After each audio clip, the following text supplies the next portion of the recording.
just how much he's hurting. Did he feel like he had to just give up on the game, do you think? Yeah, I think he's thinking of the bigger picture. And I think as a manager, you need to do that.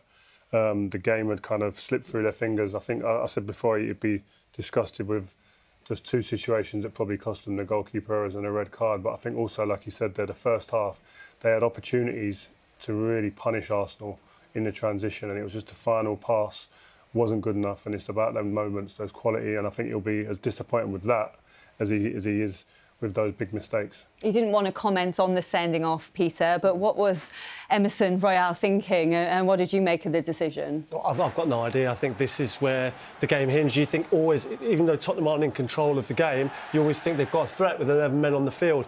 And Martinelli's going back towards his own goal. Emerson Royal, it's just a ridiculous challenge. I've no idea. He's made the referee make a decision. There's absolutely no need for it, and he's absolutely killed the game. I used to get the ump with players, the attacking players, if they made fouls in them positions, because I was thinking, we've got them trapped here, going back to their own goal. Let's keep them there and make it difficult for them to get out. And then when you give a foul away, I used to scream like with Rooney and people like that. But to do that, what he's just done there, he's killed his team there. But a foul is bad enough, in that situation. But of that manner, to get a red card in that situation is absolutely ridiculous. Absolutely. How hard will he have to work now to regain the manager's trust? He's obviously got a ban to sit out, but following that, Cesc? Well, he'll have to work hard, I'm sure, because Conte is the type of player who concentrates a lot in little details. Football nowadays is very even. Everyone studies very well each other, and these little details can cost you a game as it happens. So he'll be very frustrated by this. So, what's he actually like after a game like this? Such a big game, all the eyes and cameras are on them, and then they go on put in a performance like that. You would have been involved in a performance where it didn't go to plan. How does he then react in the following week after it? First of all, he will make you train very, very hard. It's like, I didn't feel it was like a punishment. I remember after we lost 3-0 at the Emirates, when he first joined, that he after changed to a 3-4-3, because we started playing 4-3-3 when he first joined. That day, 2 days later, not even 48 hours later, we got battered here. He made this type of training that maybe we run more than we run in a game. That's already, we took it as a punishment, and then we started working even double the time because we had to work in a new formation with different players. So he changed many things, and I think this is how it is. If he sees that you don't work hard enough, he will make you work hard double in training for you to suffer, as he says, because he repeats this word a lot: suffer, learn how to suffer.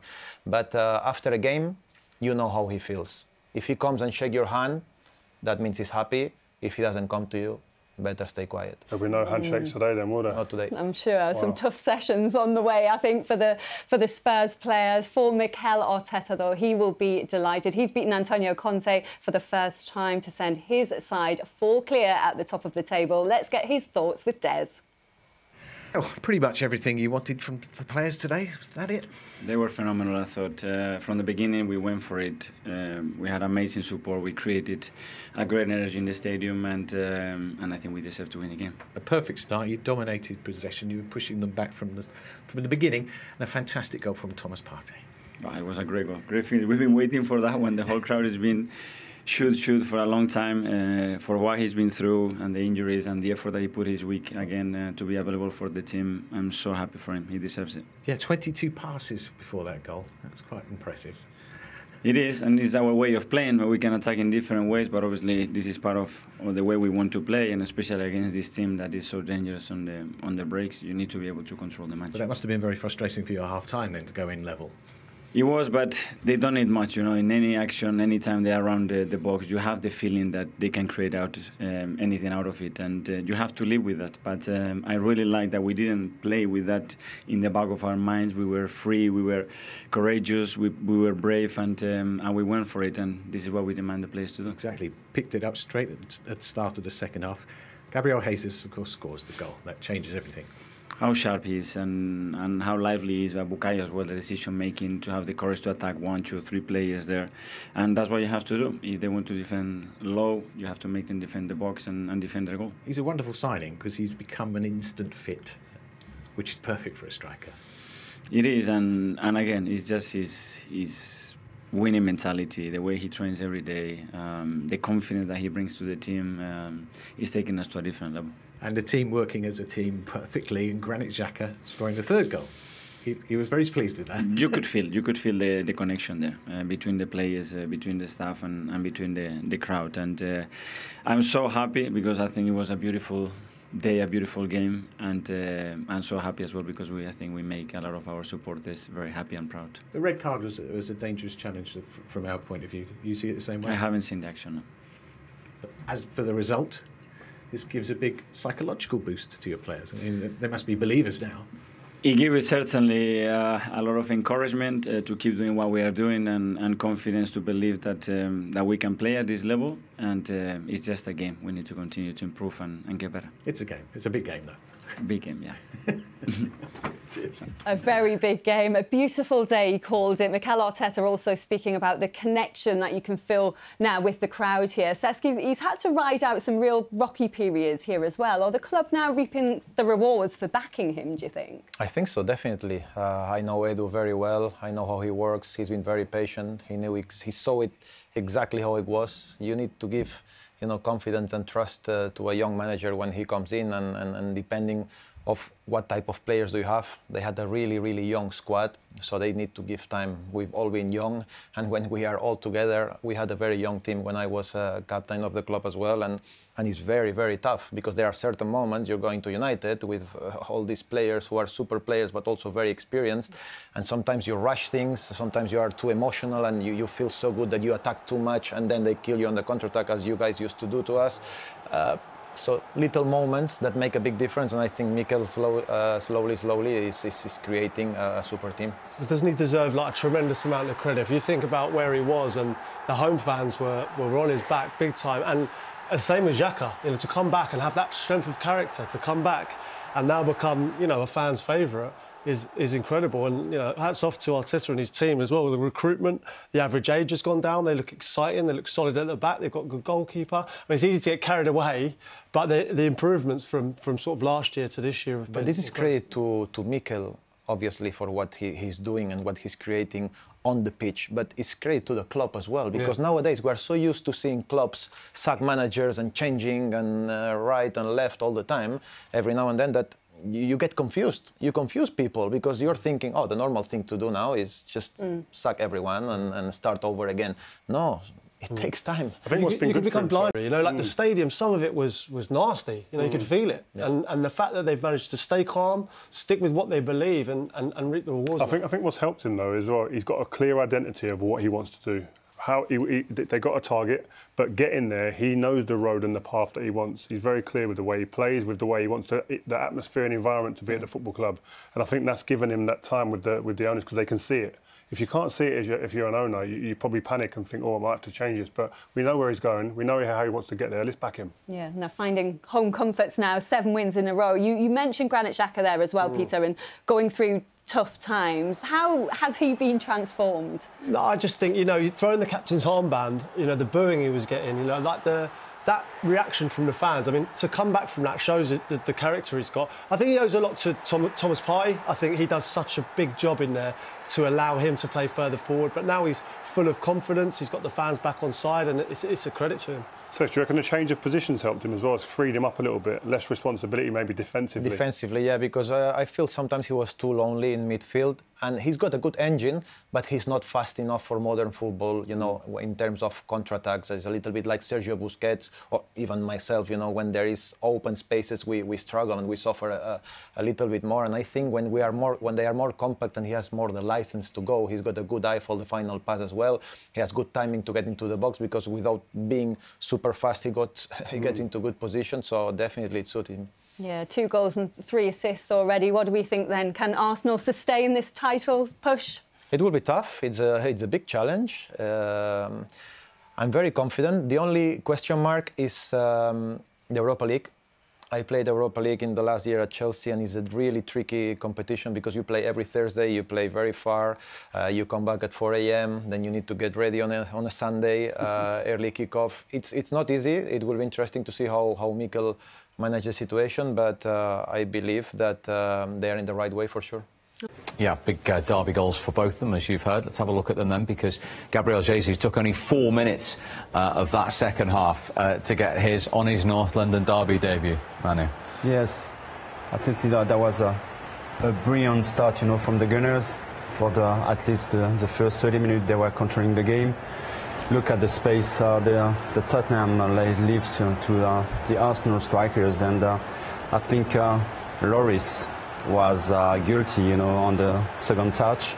He could have easily, avoided this goal, because that was an easy goal for him. Mm-hmm. And I think straight after the start of the second half, that was a huge blow for them mentally. They never recover from this. Hugo Lloris there? Yeah, but it starts with a shoot, and I don't know who shot the ball there. Saka. But in front of him is Son. And again, I'm coming back to this. Son is a striker. Son is not a defender. So it's more easy for Saka to make the shot, because Son is not a defender, so he will don't know how to defend like a defender. The shot, obviously a mistake from Hugo Lloris, of course, especially the second one. Goal below him. Maybe the defender should react a bit quicker as well, clear the ball, and it was a matter of quick reaction. Easy. Quick reaction here for Jesus to score in the right place at the right time. This is what you want from a striker from time to time. It's too easy. They are all looking at the ball. Yep. They don't put pressure on the Arsenal players. Because no aggressivity, nothing Son at all. is not a defender. I keep telling you this. And if I was a striker and Son is playing there, I'm going to go against him, because I know that he's not a defender. So it's more easy for me to go past him. We talked about it in the first half with Thomas Partey's brilliant first goal. But they had 10 bodies behind the ball, Tottenham, and no one putting any pressure on. Yeah. So unless you put pressure on the ball, players of the quality Arsenal have, they will hurt you.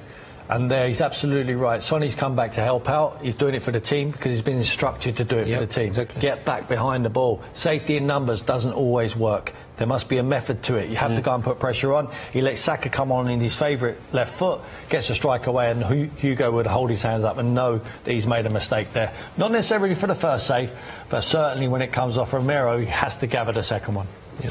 And then Xhaka enjoyed the space against 10 men and got his first derby goal. He's having some season. Yeah, that's not a surprise for me that the two holding midfielders from Arsenal scored today, because they were so deep back, in their own half, the Tottenham. And that leaves space, even for the midfielder to do whatever they wanted. And I don't understand the run from Dyer as well. He was marking, he came inside, the central defender. He should have kept his position.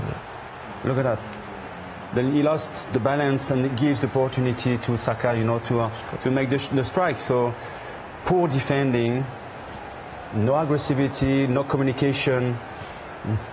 I mean, it's a game to forget for Spurs, yeah. Yeah, but your smile is big, Manu, and so too is the Arsenal players, including their goalkeeper, Aaron Ramsdale, who joins us live from the Emirates now. Aaron, well done. How special a performance was that from Arsenal's point of view? Yeah, it's a really good performance. It's always a tough game, it's a North London derby, but I think we controlled the game through all periods, and then obviously with the red card we had the upper hand even more. So it's a great day, and it's one we can rest up now for the rest of the weekend and watch everyone else play. And 4 minutes into the second half to take the lead after your half-time team talk must have been the perfect plan. Yeah, it's exactly what we wanted. I thought we were creating chances throughout the first half anyway, but to start strong in the second half, get that goal again and apply more pressure to their defenders, it was exactly what we wanted, and it's what we deserved. Yes, Aaron, it's Emmanuel Petit. I have a question about the penalty. You know very well Harry Kane, and it's your teammate as well with the national team, so I thought you know exactly where we were putting the ball. I wish I did. Harry can practice so many penalties against Harry. You can go left, right and central. The last two penalties he's had against me, he's changed. And I was close, but because he can put it so far in the corner, I've gone a bit early, and it's one of them things. We get the win, but we can definitely dissect the the build-up to that goal, because we shouldn't be giving the penalty away in the first place. Aaron, 7 wins from 8, 4 points clear at the top of the table. How just give us a feeling about the training ground, the group, the dressing room at the moment. I know you're going to say, well, there's a long way to go, but feels like something special is building. The team spirit is special, and that's what we're building, most definitely. But it's not just with the players in the dressing room or the staff. It's with everyone here at the Emirates and all the away games. We're loving playing at the moment, but as you said, it's 8 games gone, and we've got hopefully a long run in the Europa League, and one we're all looking forward to, really. And just finally, when you walk around the pitch there, like we saw you all do at the end, you see the smiles on the supporters' faces. You know how much this fixture means. What's it like knowing you've given them the weekend that you have now? Oh, it's incredible, you know. It's early start for them, so I reckon a lot of them will have sore heads on Monday. There'll be a lot of bragging right at work, and that's what we want. And obviously at the end of last season they took the win, so to get one back on these and start the weekend well, special to see all the fans celebrating. Very well done again, and thanks very much indeed for joining us. Thank you. Aaron Ramsdale, do you get the feeling that team spirit, that's something special I think that building? kind of performances, will help Arsenal to grow up even stronger, because as I said before the game, it's been a long time that they haven't beat a top team in the Premier League, and they won, but on top of it, they put the character and the personality in it. You've all said the turning point was the red card. What was your view at the time, Dimitar? Well, I'll repeat myself, and I said that when you play with 10 men behind the ball and constantly you defend and run after the ball and try to chase it and you need to get it, and after you get it, because you're 10 men behind the ball, there's no up front, so you don't know where to pass it and you lose it again. That can play on your emotion, and when you start to build an emotion, you just want to release it at some point, and sometimes if you're not smart enough, like in this case, you're going to do the stupid thing, and for me that's a stupid challenge, honestly. It's not calculated, the ball is far away, and he's just begging for a card. Was it a harsh red card as we spoke? It's a hard one, but maybe it's so far away from the goal. Look, there's no need to do that. Exactly my point, but because you're emotional, you want to get the ball, you're running like crazy all day long, and then you do stuff like this. And the assistant was pretty close. We think he had a part to play. I think he had a better view than the referee. I think he's made the right call. I think if it was just a yellow card, I don't think the VAR would have overturned it and turned it into a red. If you look at he just comes into the picture. He's got a great view of it. Emerson Royale comes across. Berber's absolutely right. It's just frustration, because he's chasing the ball time and time again. The referee's a long, long way away to make an on-field call. I think he's being helped out by the official there, and they give him a red card. I think it's harsh. It's frustration. It's clear frustration. Exactly. I was looking for the right word. Thank you very much. Because it is. I've been there. We all been there. You're running behind the ball, especially if you're a striker, and you think you're good enough that you don't want to do that. And at one point, you're going to snap, like in this case. That's why I don't want to take anything away from Arsenal win. They were the smarter team today. They were the smarter team. Spurs, sometimes they're doing the mistakes they don't need to do, and they suffer because of it. Yeah, but Dimitar, don't you think there is no plan B, There's no plan. For Tottenham, we spoke about that. They always play the same way. Yeah. That's why I ask you guys, when we're watching, are they going to change now when they're chasing the game? Before the red card? Yeah. I think the game plan is quite clear for Tottenham, is to get bodies behind the ball like they did today. Hopefully the opposition are not clever enough to work in tight areas and score magnificent goals, but Arsenal were. The top teams are going to be able to. And it's to rely on Son, Kane, Kulusevski when he's there, Richarlison. That is the way they've been building results up to now. It's not been spectacular. That is their game plan. That is the game plan at the moment. Yeah, but with the quality of the player team, they can do something else. Of course they can, but it's not the way the manager wants to play. Everything's good when they're winning. There's no problem. Jose Mourinho plays exactly like this, but this manager's got real desire. This is how he believes he's going to win with this team. This team has not won playing pretty football for an awful long time now, so he's going to try a different way. But it takes a manager with a lot of character to get Son, to get Kane, to get Kulusevski, world-class players, to suffer without the ball, playing so deep for the team and running around like they do. I think team come first, I agree with you, but good luck explaining to players like this to do this. So the goodwill soon goes as soon as they start losing games, especially emotional games like this one today. Yes. They start losing derbies. They start listening to the phone-ins. They start listening to the social media with the fans. There'll be grumblings now. How can we play in a derby? There was no passion. They didn't try. Well, they did. They stuck to the game plan, but the game plan wasn't to run around and push high and try and get the ball up and play with that fire in their belly. It was just to soak up pressure and counter-attack. Exactly how they got the penalty, exactly how they've been playing all season. They played at Stamford Bridge against Chelsea. They got outplayed for the 90 minutes. In the 96th minute, Conte never changed. He says, stick with it, stick with it. Harry Kane scores from a corner, 1-1. Good result in the end. It's all about results. For Antonio Conte, it's nothing about about possession. There's nothing about performance. If I may, just because when we're listening, they say Spurs had 14 games unbeaten run until now. Yeah. Right? Yeah. And if you're a coach or a manager, or even the players, they'll be like, well, we are winning. Why should we change? Yeah. Did you enjoy it?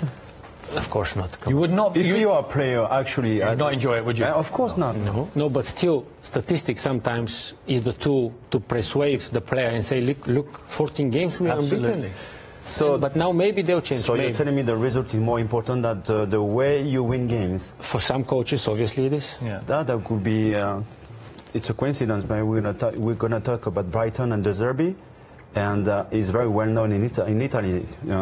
He said one day, I prefer to lose a game by playing well than winning a game by playing bad. And I don't know if you agree with me, but you have more chance and guarantees to win a game if you play well.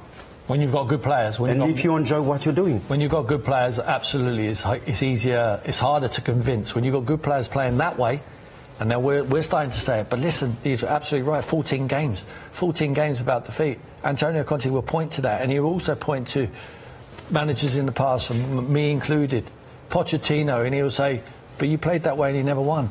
Listen, guys, I'm going to try and teach you how to win.